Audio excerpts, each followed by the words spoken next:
Chapter 44 by Mrs. Shuhi.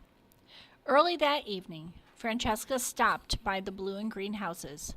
My houses, one with a black door, one with a brown door, one with a yellow mailbox, one with a red mailbox. She knocked on each door. She explained her plans for me. Both sets of parents said they understood.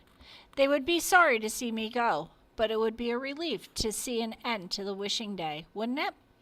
And my absence would mean more sunlight in their living rooms and fewer acorns underfoot. Okay, at least let me make a deposit on the parents, Bongo grumbled. More sunlight? The nerve! How about less oxygen, people? Less beauty? Thank you for defending me, Bongo, I said, but no depositing. Samar and Stephen were not so understanding.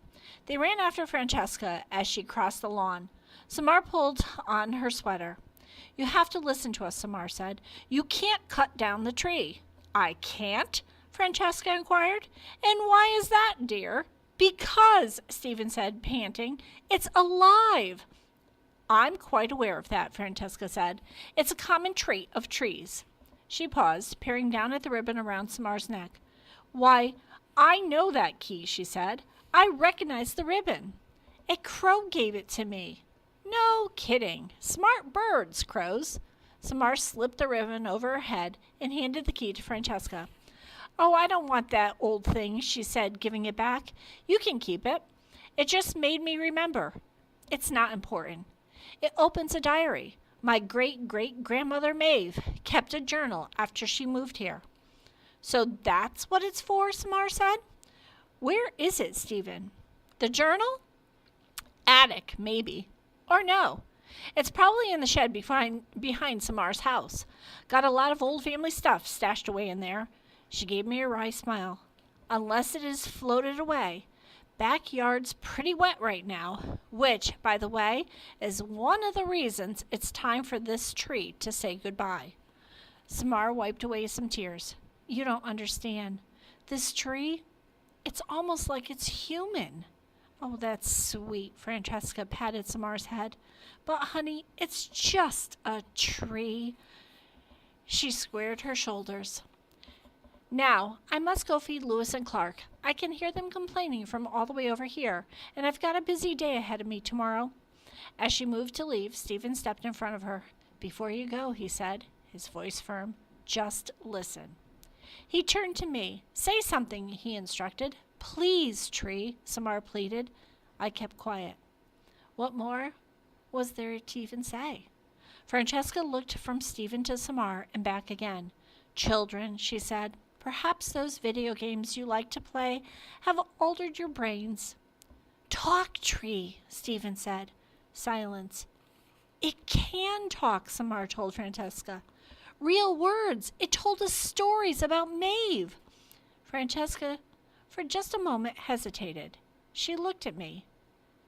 You mean metamorphically, of course? The tree seemed to talk to you? The leaves whispered and so on? It told us about the hollow and the baby. Francesca blinked. The baby? Yes, Samar said.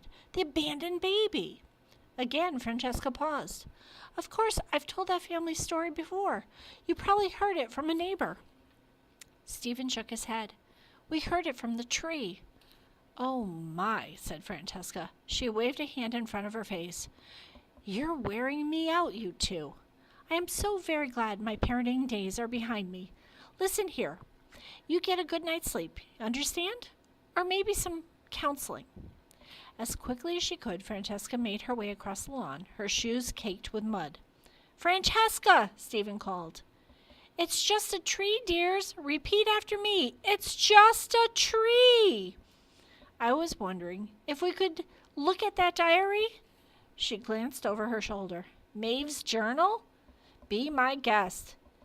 If it's not underwater by now. She held up her palms. Just no more tree craziness, you hear? When Francesca was back in her house, Stephen and Samar looked at me accusingly. Why didn't you talk? Samar demanded. Because it was foolish. Because I wasn't supposed to. Because. Looking defeated, Stephen and Samar trudged away. They hadn't gone far when Samar paused and turned to Stephen. "Something happened today," she said. "People at school were being weird. Talking about me, whispering, passing notes even." She narrowed her eyes. "You didn't tell anyone, did you? About what happened last night?" "Of course not." "Then I wonder what was going on. You're probably imagining things." "I don't think so. I mean, I'm used to people talking about me, being mean, but this was different." "Things aren't always what they seem," Stephen smiled sympathetically. "Come on, let's go check out the shed." I watched the two of them head towards Samar's backyard. They were talking, laughing, becoming friends perhaps. Maybe I hadn't been so foolish after all.